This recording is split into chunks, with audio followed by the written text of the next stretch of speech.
सबसे बड़ी बात है कि सम्मेद शिखर इस समय बहुत बड़ी आस्था का केंद्र पर खतरा मंडरा रहा है। लोगों की सरकार की नीयत अच्छी नहीं है। मैंने कहा था कि जिस तीर्थ क्षेत्र को अंग्रेज लोग, मुगल लोग भी गंदा नहीं कर पाए, आज आज़ादी के दिन भी हम जैनियों की आज़ादी छीनी जा रही है। हम जैनियों के लिए जो आज़ादी मिलना चाहिए थी, उस आज़ादी को भी गंदा किया जा रहा है, अपवित्र किया जा रहा है। अरे पर्यटक क्षेत्र बनाने के लिए बहुत सारे वन पड़े हैं, बड़े बड़े पर्यटक स्थानों को तो बहुत बड़े बड़े जंगल पड़े, उनको पर्यटक क्षेत्र बनाओ। एक जैनियों का ही क्षेत्र जो इतना श्रद्धा का विषय है, उसी पर्यटक क्यों बनाना चाहते? वहां तुम्हारा क्या, वहां तो पर्यटन का स्थान ही नहीं, वो तो धर्मात्माओं का स्थान है, साधु संतों का स्थान है, श्रद्धा का स्थान है। और पर्यटन क्षेत्र तो मौज मस्ती का स्थान होता है, मनोरंजन का स्थान होता है। तो मनोरंजन के स्थान के लिए बिहार में भी बहुत सारे वन हैं, जंगल हैं, उनको बनाया जा सकता है। अरे भाई, एक शेर चीते जहां रहते हैं उन स्थानों पर भी आप छेड़छाड़ नहीं करते, उन स्थानों पर भी आप सुविधाएं नहीं देते, उन स्थानों के लिए भी आप करते हो। ये तो हमारे जैनियों की बहुत श्रद्धा का विषय है। अब इसके लिए एक ही उपाय है कि दिगंबर श्वेतांबर आपसी मतभेद भूल करके दिगंबर जैन, दिगंबर श्वेतांबर जैन, साधु और गृहस्थ सभी मिलकर के एक साथ इस पर एक नीति निर्धारण करें और एक आवाज पर सभी लोग एक साथ उसका प्रयोग करें। अपने आपसी में जो मतभेद हैं उससे पवित्रता खंडित नहीं होती, लेकिन जो बनाया जा रहा है पर्यटक क्षेत्र, उससे तो बहुत नुकसान है।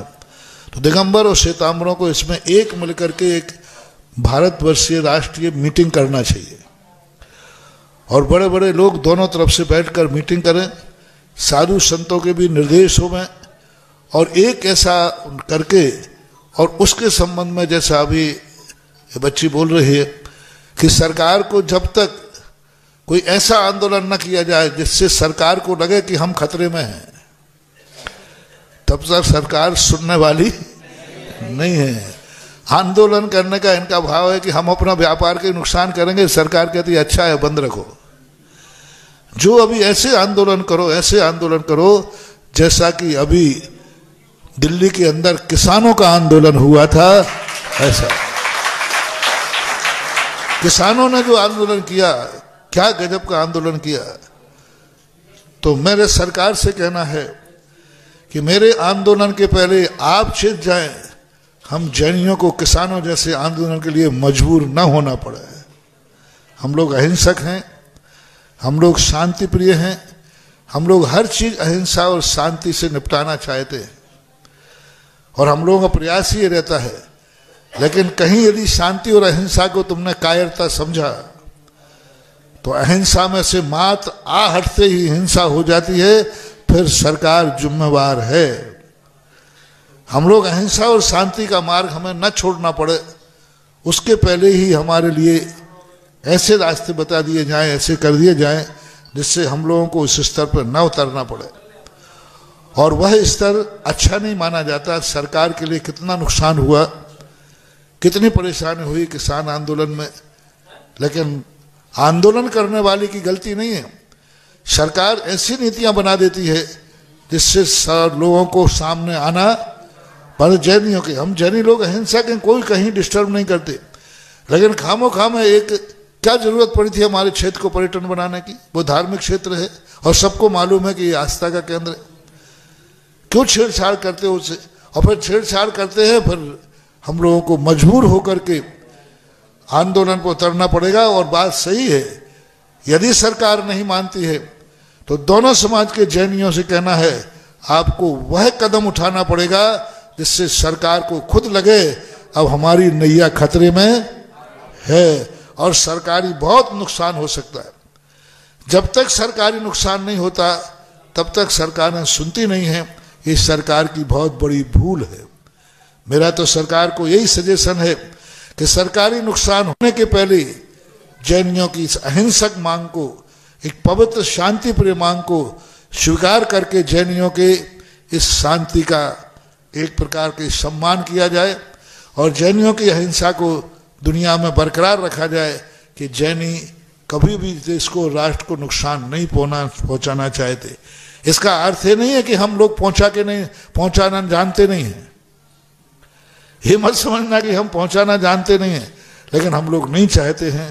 फिर भी इसमें दोनों समाज में बैठ करके, सब विकल्प भूल करके एक ऐसा अपने आप में अभियान चलाएं, दोनों बैठ करके, कि सरकार को भी इस पर सोचना पड़े और विचार करना पड़े। मेरा यही है, जब भी हो, अभी मैंने तो कोई तारीख घोषित अभी की नहीं थी, मैं तो यही कहता हूं दोनों समाज में मिलकर के कोई तारीख निश्चित करें, दोनों समाज में मिलकर के नीति निर्धारण करें और दोनों समाज में दिसंबर सितंबर मिलकर के और एक योजना बनाएं। बस जिस योजना पर जैनी कदम बढ़ाए सफलता ही मिलना चाहिए। फिर एक बार कदम बढ़ने के बाद पीछे नहीं हटना चाहिए। और ये कदम को जब ही है, कलिकाल में संगठन ही शक्ति है, कलिकाल में संगठन ही सबसे बड़ी शक्ति है।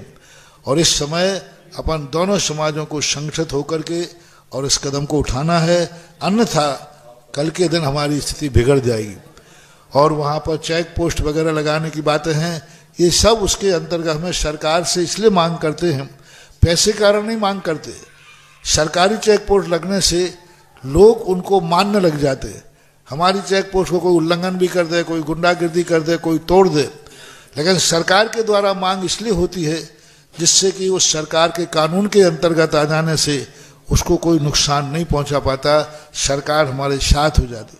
जहां कोई हम सरकार से मांग करते इसलिए नहीं करते कि हम कमजोर हैं, हम इसलिए करते हैं कि सरकार के पास कानून है, हमारे पास कानून नहीं है। एक सरकारी चेक पोस्ट को छोड़ना बहुत बड़ा अपराध है।